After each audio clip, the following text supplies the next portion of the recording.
Well, I said it in a previous video, and I'll say it again. Sony cannot stop making new cameras. Hello everyone, my name's Josh from Videos by Josh, and today I'm going to give you my first impression of the new Sony Burano CineAlta Camera. I think this camera is hyped. Like, just judging by the response in my local community, people were really excited about the launch of this camera. And why wouldn't they be? I think this camera serves to fill a nice gap in between the Sony FX9 cinema camera and the Pro model, the big boy, the Venice. Now, if you're familiar with Sony's line of professional cameras, you'll know that the Venice is really as good as it gets. A top-of-the-line, professional filmmaking camera with no compromises. And the Sony FX9 is also a heavy hitter and pretty popular, at least in my local area, for documentary work and smaller crews. It's still a big camera, as is the Venice, of course, but there is a noticeable gap in between the two cameras, or at least there was in functionality. What I mean is that an FX9, at least from my interpretation and working with the camera, was a very capable, easy-to-use camera for a small crew, whereas the Sony Venice, to get the shots you need, it needs more support. That's a camera for a camera department. So what do you get with this new fancy Sony Burano camera? Well, you get a full-frame 8K sensor, which right off the bat kind of confused me a bit. I honestly thought it'd be a 6K sensor, similar to offerings in the Venice, and when I saw 8K, I thought that's an interesting offering. Sometimes when I think of high K numbers, I think, why bother? Personally, I don't shoot 8K or anything that high, and I also think of a lot of market share in DaVinci's space with Blackmagic and their 12K camera, so there's definitely an argument to be made that more K and resolution is better. In that 8K sensor, you're going to be getting 16 stops of sensor latitude, which is exactly what Sony's known for. Incredible imaging range in their sensors. You're going to get a variety of shooting modes, a variety of resolutions. You're going to get slow-mo footage. You're going to get standard footage with global shutter. You're going to get all sorts of different color profiles, mostly just going to be shooting an S-Log3, but you're going to get all sorts of stuff, everything you would expect from a solo dock camera, and almost a hybrid of a movie camera, like a proper film camera. You're going to get more settings on the Burano than you could ever desire to make your footage look as good as it possibly can. Let's talk about the body. The Burano, it looks really interesting from a filmmaker's perspective. Sony's advertising it as versatile, lightweight, and easily configurable, and I don't doubt it. It does look all of those things. It's just this cute little box of a camera. I mean, if you look at an FX9, it's kind of got that log style look to it, and a Venice. I mean, a Venice could be as big as a A Venice can be as big as a dog if you want to build it out to a full proper camera. A Venice can be massive if you want to build it out to a fully fledged proper camera, which in most cases you have to. But the Burano fills an interesting niche of compact, super professional filmmaking cameras.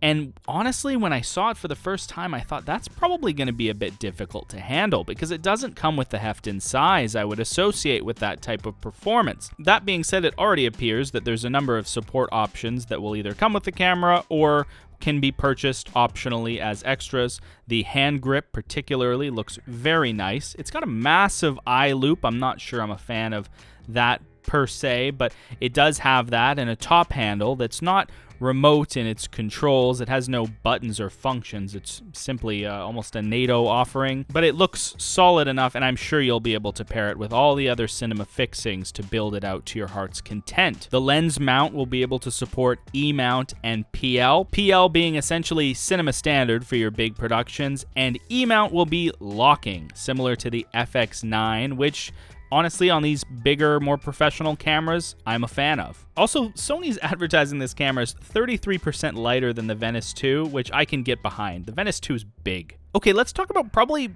one of the most interesting things about this camera. This is going to be the thing I think this camera will be remembered for, and that's in-body image stabilization. This is the first camera in its class, this Alta Cinema camera, to have in-body image stabilization. at first I was like, oh my god, they're finally putting good quality Sony image stabilization inside the camera. You'll be able to combine in-body stabilization to get smooth footage with your lens stabilization if you're shooting on G Master, if you're shooting on other stabilized lenses. But then I remembered why in the past cinema cameras haven't had in-body image stabilization, and that's nobody that I've ever talked to has ever really wanted it. Like if you're a professional operator of a Venice and you want to get a specific shot as per your storyboard, you're executing exactly what you need to on that day. And you know, your movement is going to be planned. You're going to have a dolly rig or some form of easy rig, stabilization. At that point, the film industry has evolved to the point where we can stabilize large cameras and we don't need the camera to do it for us.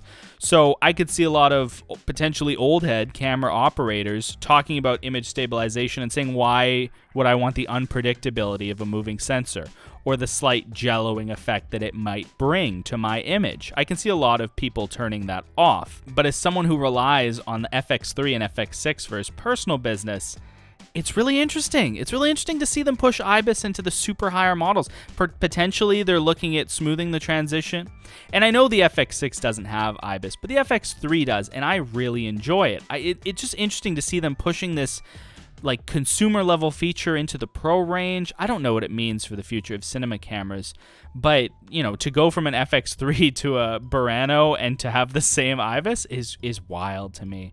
So I think overall it's a positive. You can turn it off if you don't want it. That's wild that they were able to fit that into this body. And well done for Sony. I think it's going to be a good experiment to see what the market wants. If people don't want to use it, they'll turn it off. We'll never see it again. But good for Sony, blazing a trail on this one. The camera also has the same built-in ND system as the FX6 and the FX9. Not on the FX3. I really wish it had built-in ND, but I love that system. It comes with manual ND that you can change via stops, and it's also going to have its automatic system, which on the FX6 works great. I'm happy to see that on this camera. And the memory supported is going to be CF Express Type B, which I honestly have no strong feelings over, but I think that's a good media for this camera. Sony says you're also going to get the same blazing fast autofocus with an AI component that comes from the A7R5. That's their newest flagship autofocus. Now, I've thought for a number of years that Sony autofocus has been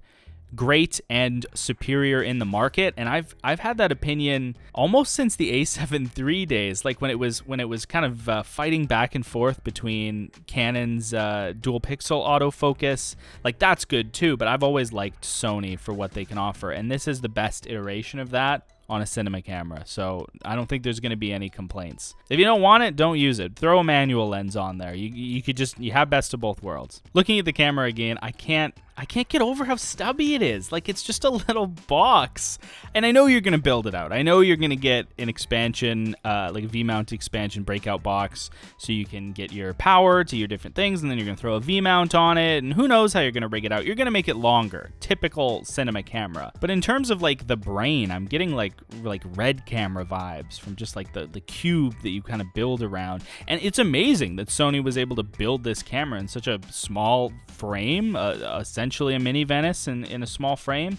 I think people have been asking for this for a while, and if they haven't been asking for it, maybe they just didn't think it was possible. But it clearly is. It's clearly just an interesting looking camera, and I think it's going to be great. Let's talk about where this fits in Sony's current camera lineup. So in my experience in the local market, a lot of people have, in the FX line, hovered around the FX3 and FX6 because they're incredibly capable cameras. And the FX9, while a good camera, for a lot of the people around here, it's too broadcast oriented. It's a bit too big, you know, it's much more expensive. And the FX6 in many ways is superior for small scale production. So I don't think a lot of people around here have experienced the FX9, but for the limited amount of people that I've met that do, I could see this Burano being super appealing.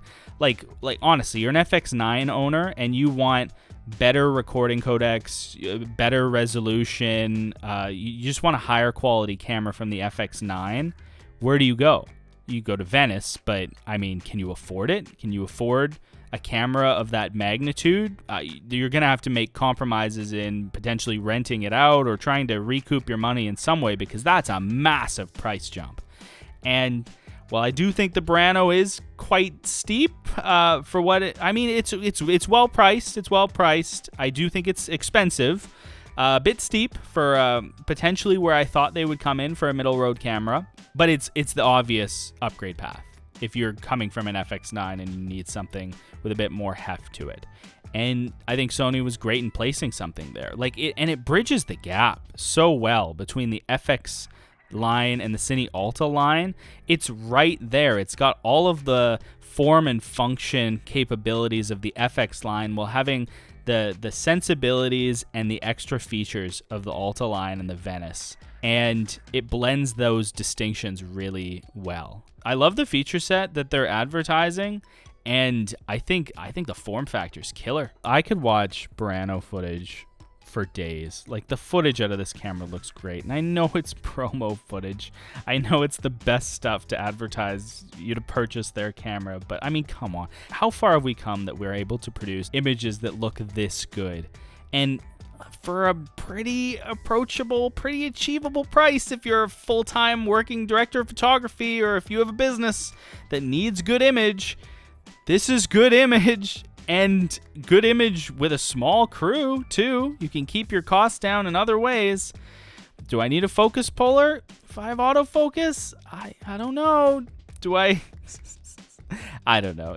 Clearly, you know what you need for your productions. I'm not saying that autofocus replaces a focus puller, but the amount of features that they're able to pack into these modern cameras and continue them up the product stack almost all the way to the top is super interesting to me. And I think it's great value for the consumer putting a bunch of these features into this CineAlta camera. But what do you think about the new Sony Burano CineAlta Camera monster square cube brick looking thing that's gonna save you money but also cost a ton of money? What do you think about this new camera from Sony? Let me know in the comments below. I'd be more than happy to talk about it. All right, thank you very much for watching. I'll see you in the next video. This is Josh from Videos by Josh. See you later.